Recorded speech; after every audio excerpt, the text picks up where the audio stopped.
Each night, I have the same two visions. One of a field of wheat stalks swaying in the wind. Another of bright, burning flames, trampling horse hooves, and loud screams. My people, the Visigoths, came to Roman lands not as an invading army, but as a people running from a scourge. No, a plague sent by God himself. We warned the Romans of the impending danger, but they ignored us. They despised and distrusted our kind.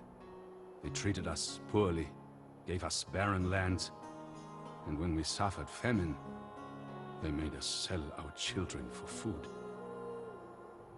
Inevitably, we went to war, and our great army struck a decisive blow to the Romans at Hadrianople. We slew their emperor and forced them to allow our people to settle in Roman lands. Our victory taught the Romans to not underestimate Gothic warriors. In exchange for the land they gave us, our young men would serve in the Roman armies, fighting alongside our former enemies.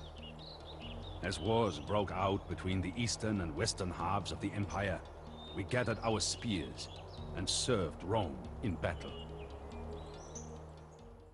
The dead bodies of young Goth warriors littered the flanks of the Julian Alps. For all the blood we shed, the Romans did not give us even a crumb of gratitude. A Gothic commander in the Roman army encouraged us to desert and go back to our people. Hardship is upon your families, wives, and children, and your people need your help now more than ever, he said. Few had heard of Alaric, this Gothic commander, but he managed to gain a strong reputation during his service in the Roman army. He was a tall man, with a voice that could silence a crowd. When Alaric spoke, all heads turned in his direction, and his eyes flickered with an inextinguishable fire. The elders of the Visigothic tribes elected Alaric king of the Visigoths. Never before had there been a single king, but never before had there been a man like Alaric. We were drawn into another war with Rome. The Romans had failed to fulfill their promises of lands for our families, and Alaric was determined to force them to remember their promises. He marched our army south into Greece. The days the Romans ignored the Visigoths are over, he declared. We will set fire to Hellas! Ancient cities, once renowned for their philosophers and soldiers, were sacked and burnt to ash.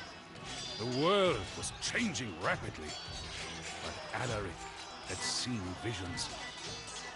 Despite our victories, the Eastern Romans still refused to meet our envoys. Instead, we turned west. The half-Vandal general Stilicho was the driving power behind the Western Roman Empire. He knew Alaric from when our king served the Romans. We hoped Stilicho would be more willing to negotiate. Rumors spread that Stilicho was ready to make a deal with Alaric. Our hopes were raised, but as weeks passed with no news, we knew that more Gothic blood would have to be shed. The Romans resented Stilicho for making a pact with barbarians. When parts of the Western Roman Empire were overrun by usurpers and foreign invaders, they blamed Stilicho. He soon learned the hefty price of Roman politics. They declared him an enemy of the state and had him executed. In a frenzy of hate, the Romans followed Stilicho's execution by murdering all soldiers of Germanic descent. Then, in another rush of blind rage, they turned on the families of those soldiers and murdered them too. The survivors flocked to Alaric, begging him to raise his army and march with them into Italy to exact vengeance. Alaric coldly answered them, "The Romans have never known fear, but that will change." Never had I seen Alaric lose his temper, but Sarus' betrayal infuriated him. He ordered me, his brother-in-law, to commence the siege of Rome. The walls of Rome were huge and had not been breached since Brennus and his Gauls. However, years of decline had weakened the city, and its walls were badly in need of repairs.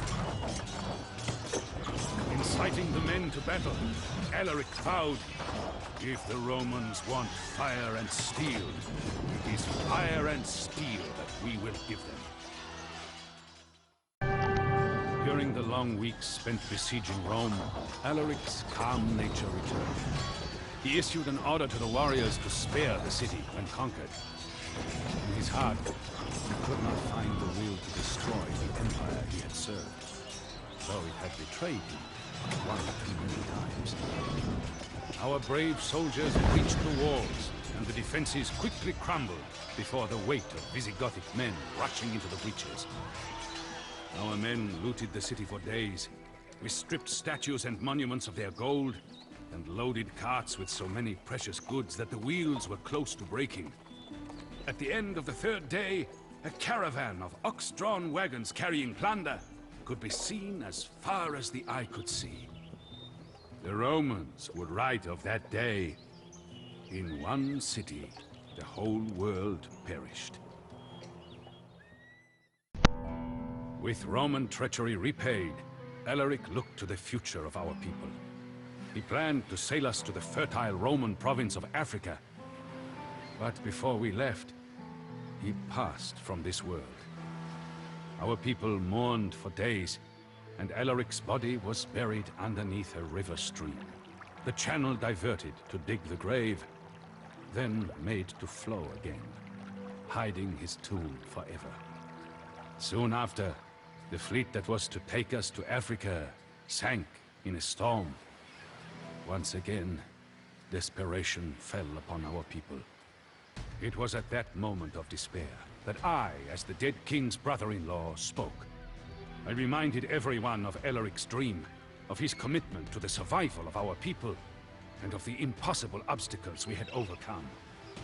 I told them that Alaric and I shared the same vision, a vision that we, in honor of his memory, ought to fulfill. I concluded, Alaric has carved a path for us, and that path leads to Gaul. Each night, I had the same two visions. One of a field of wheat stalks swaying in the wind. Another of bright, burning flames, trampling horse hooves, and loud screams. My people, the Visigoths, live peacefully in the rich lands of southern Gaul. Our farms flourish, and our cattle grow in number every day. But for all our fortune, I cannot shake the ominous visions I have every night. Like Alaric, I have seen the future. The Huns are coming, and they will stop at nothing.